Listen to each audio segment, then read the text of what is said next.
الله الرحمن الرحيم نحمده ونستعينه ونستغفره ونعوذ بالله من شرور أنفسنا ومن سيئات أعمالنا من يهده الله فلا مضل له ومن يضلله فلا هادي له أشهد أن لا إله إلا الله وأشهد أن محمدا عبده ورسوله اللهم صل وسلم وبارك على محمد وعلى آله وصحبه أجمعين عباد الله فقال الله تعالى في القرآن الكريم أعوذ بالله من الشيطان الرجيم بسم الله الرحمن الرحيم يا أيها الذين آمنوا كونوا قوامين لله شهداء بالقسط ولا يجرمنكم شنآن قوم على ألا تعدلوا اعدلوا هو أقرب للتقوى واتقوا الله إن الله خبير بما تعملون صدق الله العظيم رب اشرح لي صدري ويسر لي أمري واحلل عقدة من لساني يفقهوا قولي رب يسر لي ولا تعسر ربي تمم بالخير.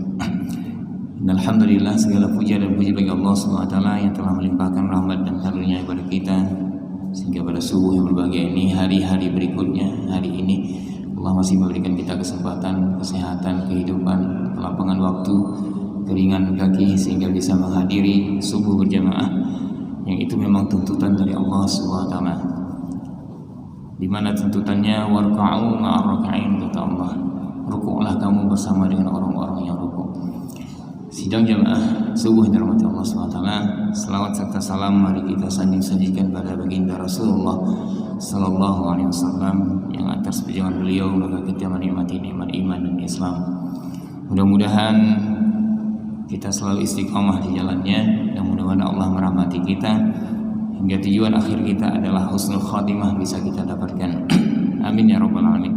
Sidang jamaah subuh yang dirahmati Allah SWT, sebagai pengawal daripada kajian subuh ini, Allah SWT mengatakan dalam surat Al-Maidah ayat 8, A'udzubillahi minasyaitonirrajim, ya ayyuhalladzina amanu kunu qawwamina lillahi syuhada'a bil qist. Wahai orang yang beriman, jadilah kamu penegak kebenaran karena Allah dan saksi-saksi yang bertindak dengan adil.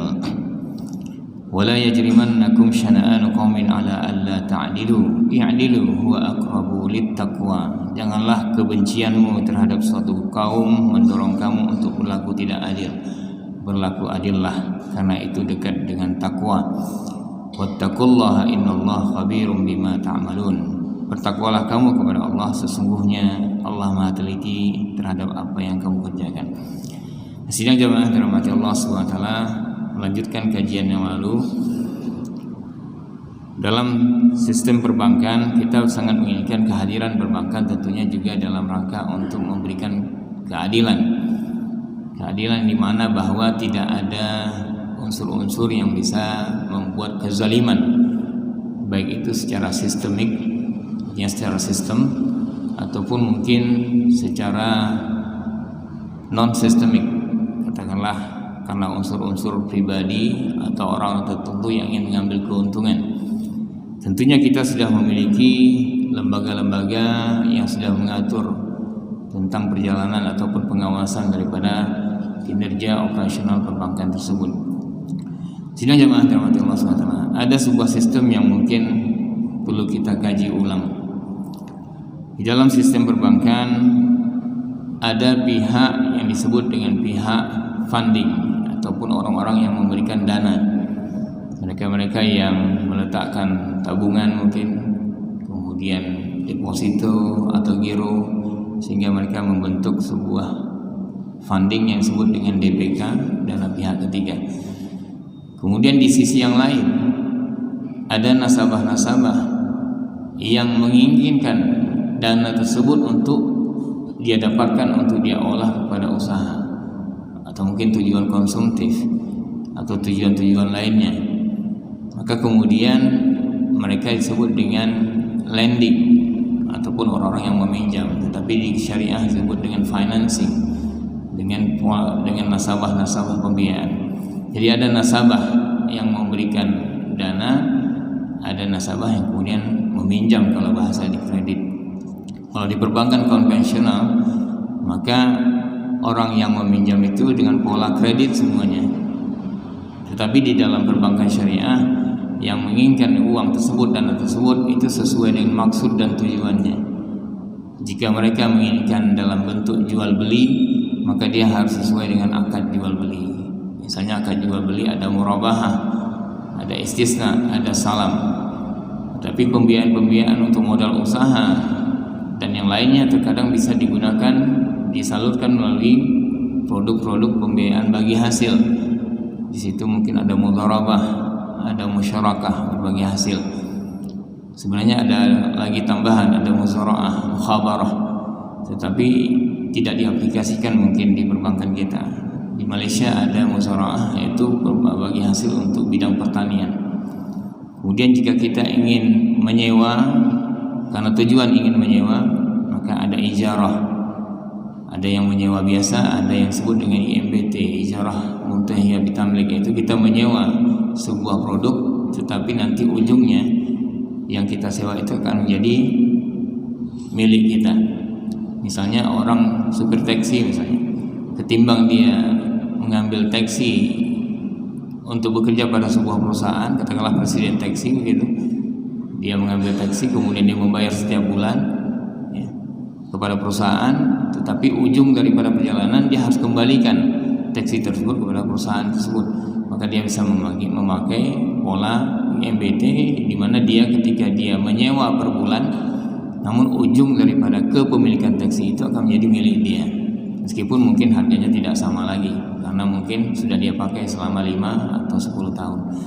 Sidang jamaah dirahmati Allah Subhanahu wa taala, ada satu sistem yang disebut dalam teori namanya fractional reserve requirement system, di mana perbankan diizinkan untuk memberikan kredit dengan syarat-syarat bahwa mereka harus menyimpan sebahagian, ada namanya giro wajib minimum. Jadi mereka harus menyimpan di bank sentral sebahagian daripada dana DPK tersebut. Nah, selebihnya bisa dipinjamkan kepada pihak-pihak yang ingin meminjam. Kita misalkan bahwa sebuah bank memiliki dana katakanlah kecil saja 10 miliar, itu kita misalkan 10 miliar misalnya, maka dana tersebut tidak boleh semuanya dipinjamkan kepada nasabah yang ingin meminjam. Ada sebahagian persentase yang harus disimpan untuk berjaga-jaga mungkin. Jadi ini disebut dengan giro wajib minimum. Kemudian ini diterapkan kepada semua perbankan. Jadi misalnya 10% dana tersebut harus disimpan, harus di-reserve, harus dicadangkan.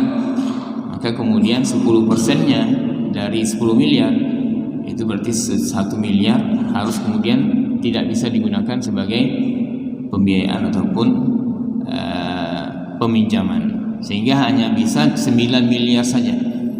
9 miliar yang kemudian bisa dipinjamkan oleh nasabah-nasabah yang ingin meminjam, atau kalau misalnya pembiayaan, nasabah yang ingin melakukan pembiayaan. Sidang jamaah dirahmati Allah SWT, permasalahannya di mana?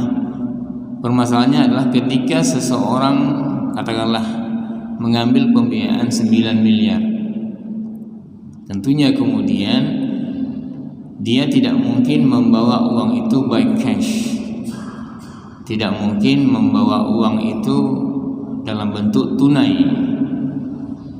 Katakanlah misalnya Simpati Star, perusahaan Simpati Star datang ke bank karena dia membutuhkan untuk membeli armada baru, maka kemudian dia mengajukan pembiayaan ataupun mengajukan kredit 9 miliar.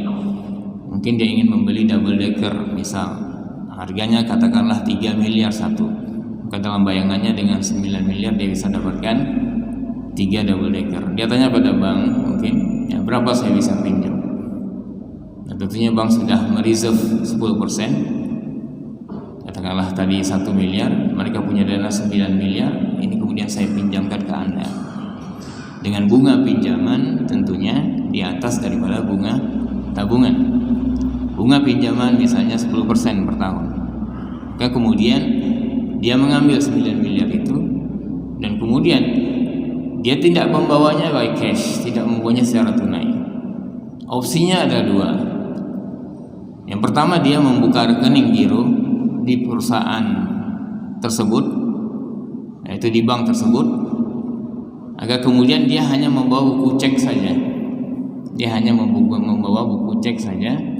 Lantas kapan-kapan dia perlu, dia bisa menuliskan dan mengambilnya.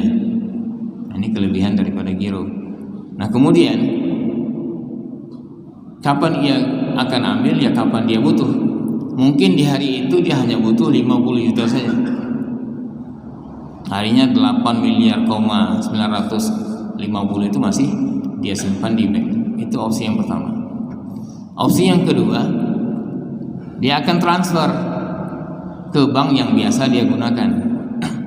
Jadi dia minjemnya di bank A, kemudian dia transfer ke bank B, untuk kemudian dia simpan di bank B. Mungkin dia lebih cenderung hatinya ke bank B, lebih senang dan lebih memudahkan dia mungkin, sehingga dia ngambil di A tapi kemudian nyimpannya di B.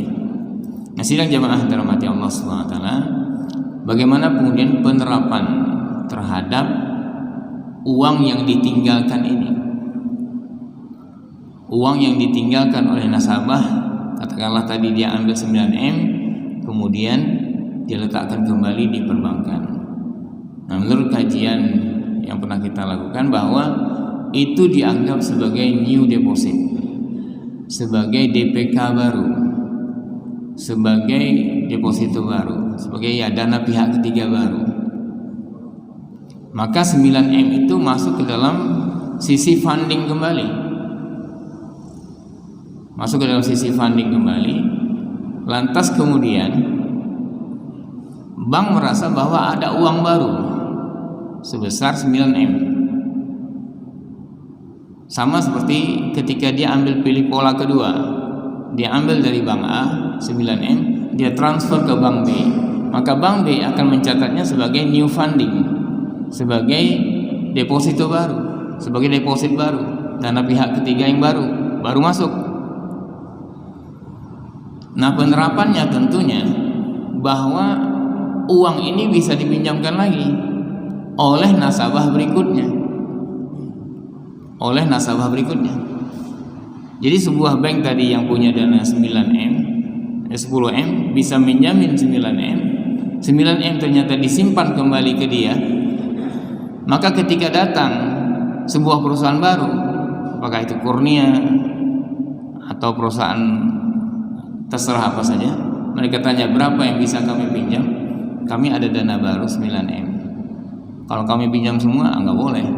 Ada ketentuan di mana kami harus menyimpan 10% sebagai cadangan.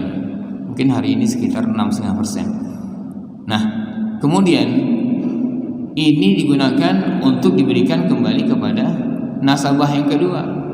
Berapa besarnya? Kalau dia mengambil total ya 90% dari 9M, yaitu 8,1 miliar. 900 juta itu merupakan 10% dari 9M. Maka yang bisa dipinjamkan adalah 8,1 miliar. 8,1 miliar yang dipinjam oleh Kurnia kah, PM kah, ataupun yang lain, ini sama, karena uangnya jumlahnya besar, juga tidak mungkin dibawa by cash. Mungkin dia ngambil, katakanlah hari itu 100 juta, maka dia masih ada dana 8M. 8M itu dia bisa kemudian sama aplikasi, yaitu mereka bisa tempatkan di bank yang mereka ambil, atau mereka bisa pindahkan ke bank yang lain. Di bank lain lagi, bank C misalnya, merasa ada new funding, merasa ada DPK baru, dana pihak ketiga baru, sebesar 8M. 8M ini artinya masih bisa diberikan pinjaman kepada yang lain lagi. Akhirnya menjadi sebuah kajian kita yang disebut dengan credit creation, penciptaan kredit, atau ada juga bahasa money creation, penciptaan uang. Nah, tentunya akhir dari perjalanan ini, dana yang 10 miliar kalau dengan 10% reserve requirement ratio syarat cadangan tadi atau giro wajib minimum, ada sebuah rumus itu berapakah yang bisa dipinjamkan. Yang dipinjamkan itu adalah dia Jadi besarnya loan, besarnya pinjaman sama dengan deposit, ya, jumlah DPK dikali dengan 1 per RRR, ya, 1 per reserve requirement ratio. Jadi depositnya berapa tadi? 10M dikali dengan 1 per RR, 1 per reserve requirement ratio atau 1 per giro wajib minimum. Kalau giro wajib minimum itu 10%, itu sama dengan 0,1. 1 per 0,1 dikali dengan deposit. Jadi depositnya berapa? 10M dikali dengan 1 per 10, ya, atau 0,1. Itu berhasil menjadi 100. Jadi 10 dikali 0,1 sama dengan 10. Artinya ada sebuah potensi pendanaan sebesar maksimum, ya, jarang terjadi, yaitu sebesar 10, dari 10 miliar menjadi 100 miliar. Nah, pertanyaan syariahnya di sini menjadi sebuah masalah. Bagaimana bisa sebuah lembaga keuangan yang hanya memiliki dana 10 miliar tetapi bisa meminjamkan melebihi dari dana yang mereka miliki? Apa dampaknya? Apakah itu adil atau itu sesuatu yang bahkan menyebabkan sebuah permasalahan? Permasalahannya memang ada. Satu sisi ada positifnya. Positifnya memperlancar likuiditas, memperlancar kemudahan orang untuk kemudian meminjam karena ada situ. Tetapi sebenarnya hakikatnya dana itu tidak ada yang sebagian besar itu. Nah, ini menjadi sebuah permasalahan. Nah, uang yang diciptakan itu memunculkan sebuah masalah baru ketika jumlah uang yang beredar jauh melebihi daripada jumlah barang dan jasa yang dibutuhkan. Kita misalkan semuanya yang bersaing ini adalah perusahaan transportasi, perusahaan yang membutuhkan double decker misalnya, atau bis atau segala macam. Nah, produk ini tidak mudah untuk diproduksi, tidak sebulan jadi, 2 bulan jadi. Nyolong pesan heboh, buluku bukan apa? Nah, nggak bisa begitu. Dia bisa jadi setahun 2 tahun. Semakin tinggi, ya, keinginan kita misalnya seperti aircraft, seperti pesawat Boeing, ya nunggunya makin lama. Nah, oleh karena itu masa tunggu itu bisa jadi menjadikan bahwa uang kita mengendap di situ. Nah, oleh karena kemudian jumlah uang yang beredar begitu banyak dibandingkan dengan jumlah barang yang tersedia akan memicu inflasi, akan memicu kenaikan harga barang.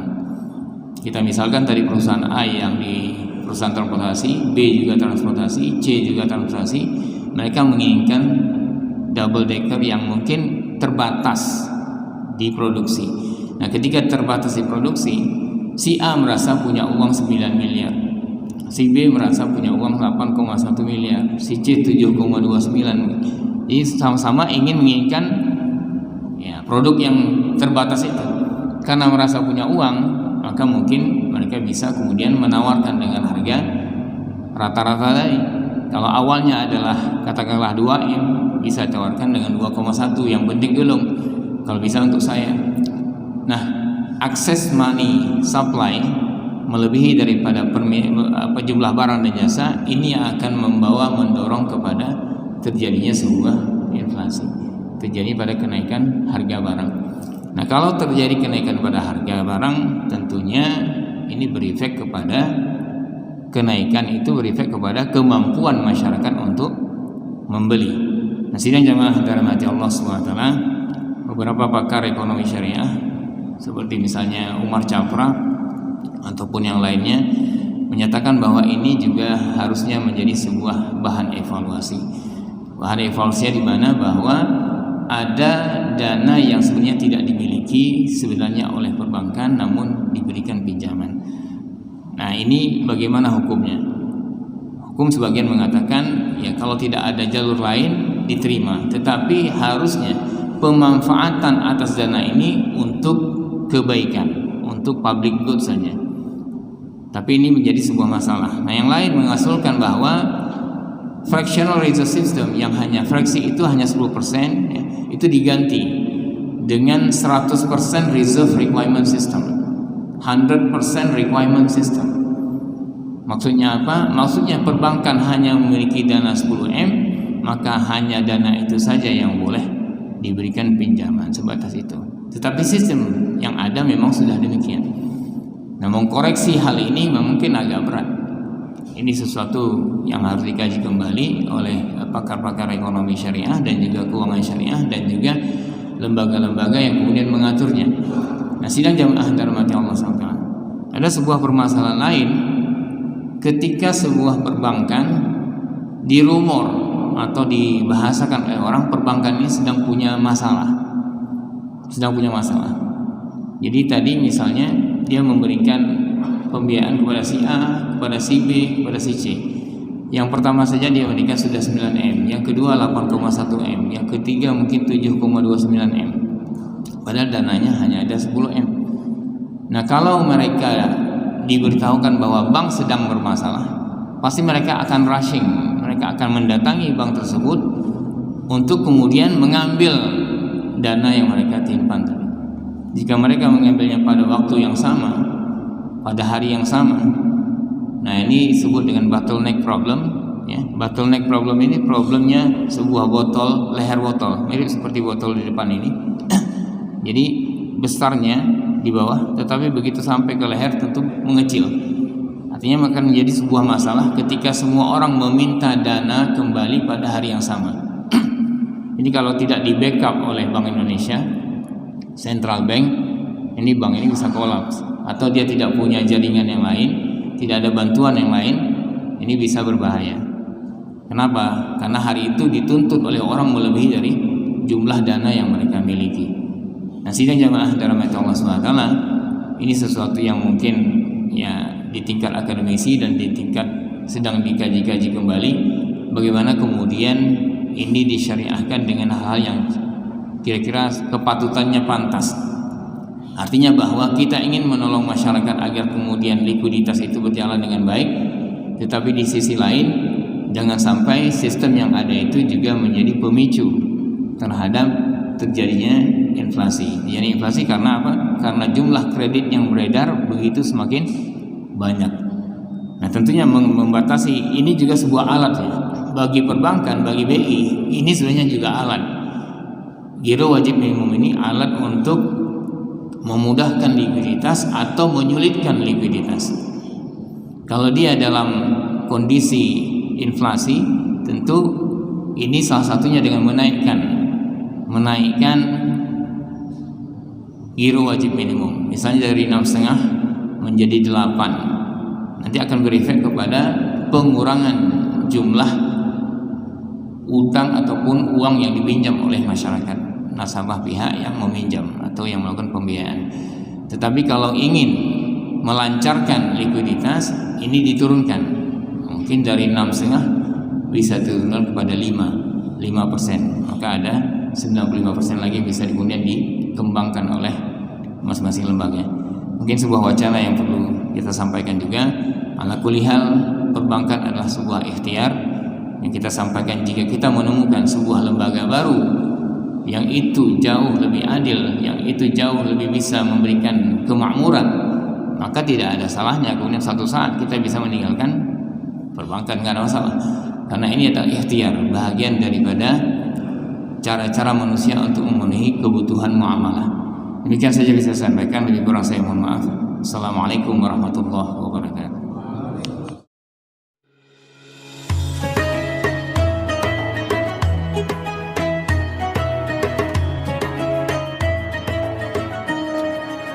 Bismillahirrahmanirrahim.